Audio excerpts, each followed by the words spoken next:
The absence of laws that provide for referendum in Nigerian constitution is very, very dangerous for any democracy. Because for any democracy to thrive, there must be laws that provide for separation when a certain part of the country, a smaller nation, feels that it doesn't belong to that country anymore and wants to forge its own independent path. It also safeguards the interests of smaller nations that are being maltreated and disenfranchised by the bigger nations. A situation whereby there is no provision for referendum or separation will mean that the bigger nations can easily conquer the smaller tribes and leading to a case of slavery within a contraption. That makes the place a cage and a prison, not a country. Because a country is united by divided parts that come together to agree to stay united. And this is a very critical issue because when the major tribes find out that the smaller ones can never leave, no matter what they do to them, they will keep on doing that same thing to them.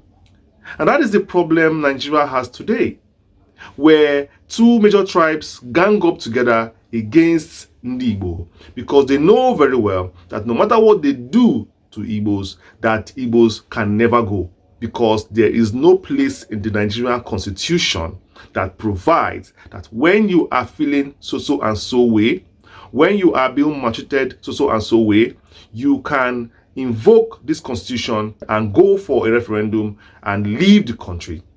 If Nigeria was aware that we had such laws in the country, if such laws existed actually in Nigeria, I am telling you that Nigeria would not be the way it is today because the country will be careful to respect the rights of other parts, knowing very well that if they do not behave well, any part can wake up and decide to leave.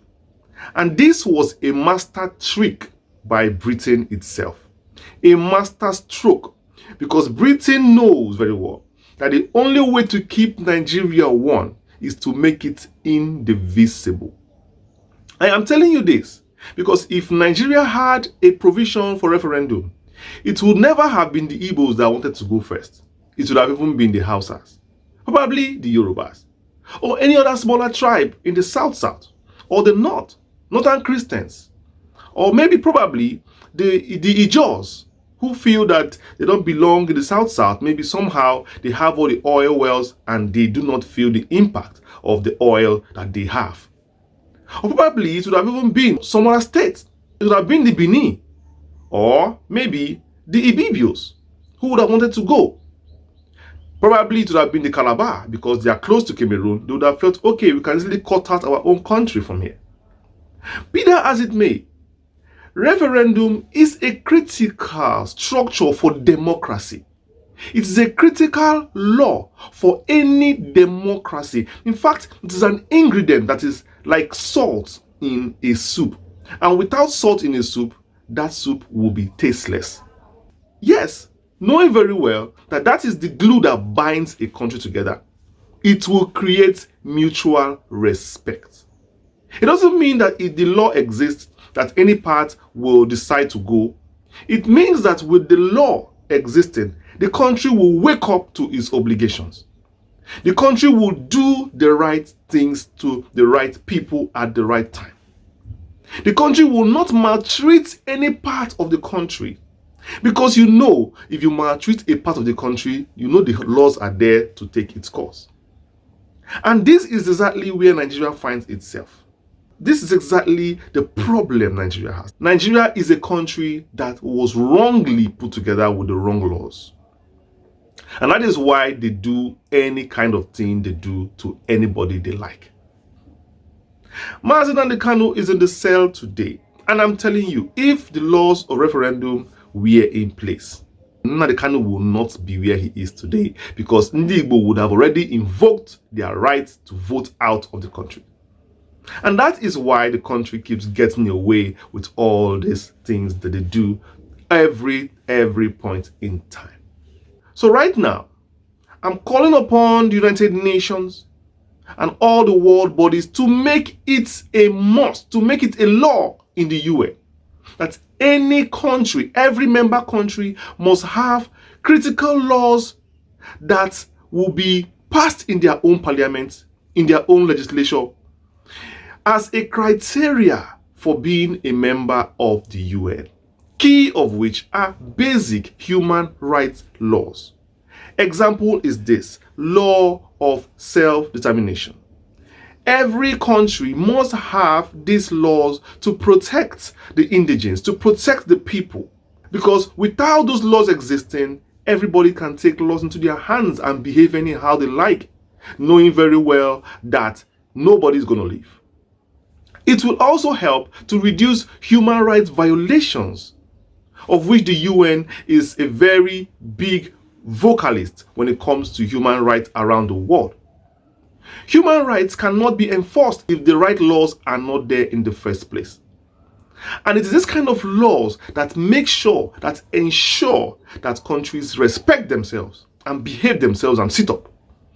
Because without those laws, those countries behave like a super glue that can never be broken, because they know they cannot be broken, so they keep on misbehaving. The UN has to be more than just an advisor, because so far it seems as if the UN just advises countries on what to do, not actually enforcing it.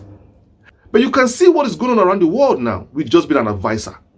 You can't keep advising these countries. You can't keep allowing them to come to the UN and agree on certain things and go back to their country and do something else. Then what is the UN actually for? What is the UN actually for? Most of the wars that are being fought, civil wars and chaos happening around the world today, are caused by loopholes on the UN laws. Basic loopholes that the UN was supposed to enforce but failed to enforce. And now these countries have used it as an opportunity to now double down on dissenting voices in their various countries. Very, very true. Very, very true. So I'm talking about the UN actually making laws compulsory for countries. I'm not saying that you have to go there and make the laws. I'm saying that these laws will be preconditions for certain things that are gotten in the UN. I'm telling you. For example, any country seeking to be voted for any UN, seat should be made to understand that there are certain criteria for him to be eligible in the first place to be a member of that high seat. And having said that, showing proof of human rights laws in the country should be a big criteria for being considered for such positions in the future. There are lots of those laws that can come into place, but key of which should be being able, to provide, proof that in your constitution as a country seeking for membership, you have a law that says that every region has the right to secede if and whenever they feel like, provided that they get the amount of votes needed in their region to have such a move. That's why I'm saying the UN needs to be more proactive. If you want to reduce wars, crises around the world, you have to be more than just an advisory body or a general body of assembly. People come to sit down and drink and beer and talk and pass resolutions and go back home. You have to act. You have to act. And that is the truth. Biafra is southeast Nigeria, is a part of Nigeria that is passing through a lot because the UN has failed to live up to its expectations globally. Globally. If the UN is not working, then we close it up. Let's know that we have only G5. Let's know that it is the US, Russia, China, Canada, Britain, and France. That is the UN. Ganging up the whole countries of the world to form a big hall and sit in a place and say that this is the UN, whereas 5 people are the ones who are just deciding how the world goes, is inappropriate. Very, very inappropriate. And a situation whereby after these countries have sat, deliberated, and come up with solutions, one country in the G5 will just talk that they don't want it and it dies. This is a very big gap that needs to be covered in the UN. It shows that the UN is actually not a UN per se, it's just a G5. covering, hiding in the shell of the world. Perhaps we could do better. To grow the world, we need freedom. We need human rights. We need self-determination and referendum enshrined in every constitution of the world. Because even the Biafra we're looking for will have a clause for self-determination. We cannot repeat the same mistake that Nigeria made. We must have a constitution that provides for self-determination for any part that wants to secede in Biafra. That is it.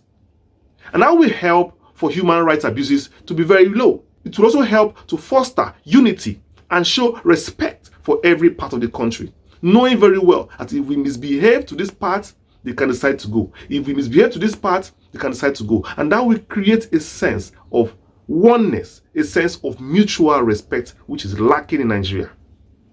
In Nigeria, what happens is the majority carries everything, not considering anything, because they feel that they are the ones that own the country at any point in time. But if they know that a part of the country is also important and can detach itself from the contraption, then everybody owns the country. This is my story for today. Have a nice day.